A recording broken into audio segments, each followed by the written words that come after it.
don't have 3 names with 6 letters each.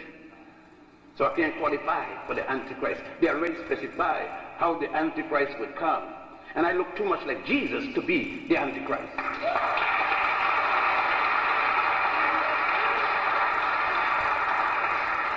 Oh yeah! What happened to Jesus since he got blind? When ask your professor of theology how Jesus got blind. Ask your professor if it was not until Michelangelo was commissioned by Pope Julius II in 1509 to draw what he believed the Holy Family looked like, that he took his uncle's son, and his uncle's wife and used them as the model, and that became Mary, Jesus, and Joseph. Up until that time, it was the black Madonna and Child, which the present Pope went back twice to his native land to worship at the feet of the black Madonna and Child. You see, the racism hadn't hit Europe yet. So it wasn't necessary to get rid of the black color of Mary, which you now say. When you don't want to say Jesus was black, you say he had no color. If he had no color, how did John the Baptist see him to baptize him? Talking about baptismal, you should go to the temples there and see baptism of the pharaohs thousands of years before Jesus. They call it purification rites. Go and see circumcisions thousands of years before there was an Abraham to be circumcised, and that to make him a Jew. Our education, quotation mark. I think that Carter G. Woodson, and I should have mentioned this man's name long ago, said it best in his book. The title explains what I'm saying: the miseducation of the Negro. Assuming that Carter knew at that time that Negro was wrong, but he had no choice because he was fired. Fired from Howard University by a man named Mordecai Kaplan, who was the president of the school at the time, for attempting to introduce a course in African history in a black school. Sad, isn't it? But how we can be messed up, and we mess up others because we messed up. But we can't admit it because we can't be wrong. We have to always have a theory and tell the student it's a fact for all things. It's like the other day I heard a woman talking, oh God, my daughter got an illegitimate child. I said, what happened to the child? You didn't have a law book?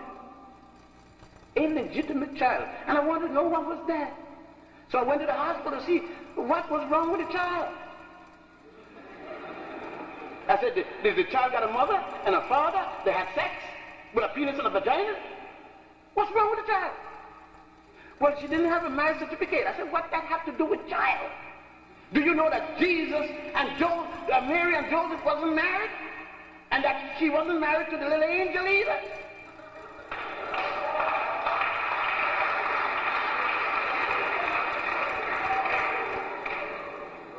But you go around calling each other bastard and illegitimate. How you know you belong to your daddy? You gambling with your mom. But you go around and then say, oh, I'm a good Christian lady, I'm a good Jewish lady, I'm a good Muslim lady, but you condemn a child for having a daddy and without a paper from City Hall. In those days, tell me, with your Adam and Eve story, the God didn't say, go to City Hall, get a paper, get married, then go out and multiply. God says in the book of Genesis, after he made a man and a woman, it's only the second time he's going to create one and make the other. He says, go out and get it now. Go out and multiply.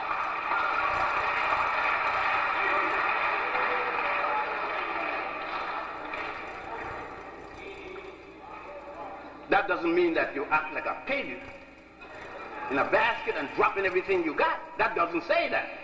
But it doesn't also say that if God give a woman a vagina and a man a penis, why do you think God gives them back? To use it.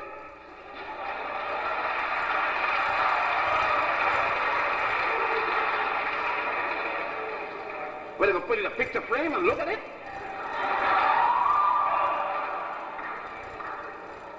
But this is the kind of distortion that you have been given by the same man who asks you to give him 10% of your salary. Every Saturday, every Sunday. Oh, I'm going to hell. That's no big deal. Because they said only 777,000 going to heaven. How many people in the United States of America? 220 million? If 777,000 alone going to heaven, you got as much chance hitting the grand prize in New York, in New Jersey, in California, in London, in France, as you got getting in heaven. So I'm sticking with the devil. Because since he got more followers than anybody else, you don't hear the devil having to advertise, come to church. Because he got what's going. Because you pray so much. The other day you pray, Jesus came here in Harlem the other day with his heaven mobile. In the middle of Harlem. Coming down Lenox Avenue at 145th Street, 11 o'clock Sunday. Jesus knew he had brought all the things black people were asking for. The heaven mobile was full, even much more full than Santa Claus's chariot. 11 o'clock when the bell rings, the first thing Jesus heard, give me. He says, oh hell, I didn't bring enough, and he went right back. Because they were still begging, give me a fur coat, Lord. Give me a new Cadillac. Give me a European girl. Give me a job.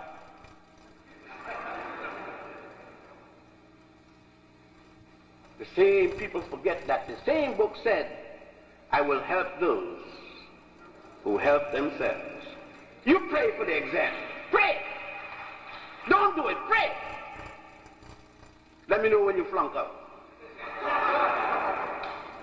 There is a certain amount of pray. You say, do you pray? Yeah. I pray when I get in the airplane. I pray now. I don't have to go to no church to pray. You know what I'm praying about? Strength to beat my enemy. I don't want God to give me no TV set. I'm working, get that. I pray for God to hold the moon from bumping into the sun. That's all I want God to do. Stop an iceberg from falling my head in Alabama. That's a long way the iceberg got to travel. But I want the iceberg leave Alaska. Because if the iceberg hit me in Alabama, we're all dead. But I'm not going to pray for God to help me to beat my enemy. I don't do that myself. And I'm not non-violent. When my mother had me, she didn't have me non-violent. A 9-pound baby don't come out non-violent. You hit me and start praying. You pray.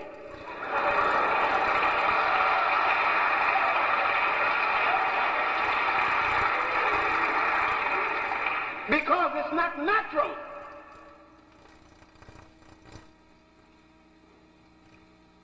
Because I know this. You see, when King Uri of Ethiopia in 5100 established the concept of non-violence, he didn't say at any cost. When Akhenaten brought his cousin Semenkari and sit him on the throne of Egypt as co-regent in the 18th dynasty so that he could pay attention to non-violence, he didn't say at any cost. Not at the destruction of his people. When Rosa Parks got up in that bus, she had no PhD, no M anything, no B anything, but she had the integrity of an African woman, that she was no longer going to sit down in the back of the bus, and she was willing to die and take somebody with her. I know these are alien talks. These are alien thoughts because you believe that praying can change it. No way. Praying didn't change lynching, because it still goes on. Instead of a Ku Klux Klan doing it, the government does it. But most of us in our academic role don't want to deal with this thing, and I can understand, because it means the difference between tenure, the bank mortgage, the yacht in the basin, the Mercedes-Benz.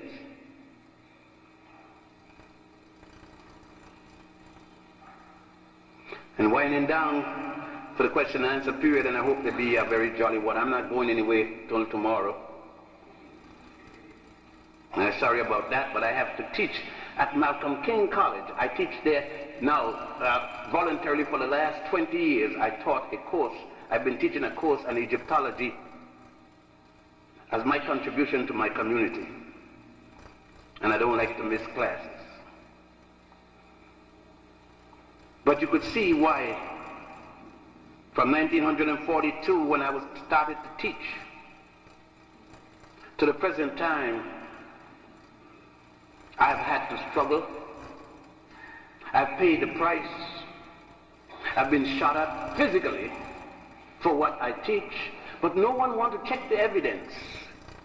But the hundreds of people who have gone to me to Egypt and study tours have seen. And the sad part is that so many go and see, but they dare not say a thing when they come back for the fear of losing even family.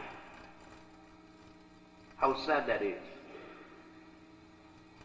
How sad it is that people will be angry because I say to you, have pride, wake up. I shouldn't say to you, wake up black men. I should say to you, wake up people. And the only people in the world, we are not allowed to talk to each other for our own common interest. Everyone else. The Italians come together as Italians, the Irish as Irish, the white Jews as white Jews, but we are told we can't have anything by ourselves because it's reverse racism. They can't even let us have forward racism. We in reverse. Everybody else are benefited by us, but us. And all because I have made my mind that my people aren't to be taught that they drop out of the sky as slaves and were slaves. And every time you see a movie from Washington, D.C. or anything, whatever the period, the only time you see us, we are slaves. I remember going to the opera. I don't go to that place unless somebody give me a ticket. Because they ain't got nothing but me, the Fledermaus. What the hell I want to see but a Fledermaus? Little mouse running around in German. So I went to one that's supposed to be about me, about Dido, Verdi's play. This is happening in Egypt and Ethiopia, and I'm sitting down in a $22 seat. You know, I didn't buy that one. And it is about the princess of Egypt and the prince of Ethiopia, and I'm looking at the stage, and the prince is blonde, and the princess blonder yet. And I'm saying, like simple for Langston Hughes, you know, I'm dummy. Well, will the Ethiopian and the Egyptian come? And the person who gave me the tape, there they are. I said, there. They look Greek to me, look French, Dutch, German. And the brother said, you prejudiced? I said, yeah. Behind that I am. You mean to tell me that that's a blonde Ethiopian?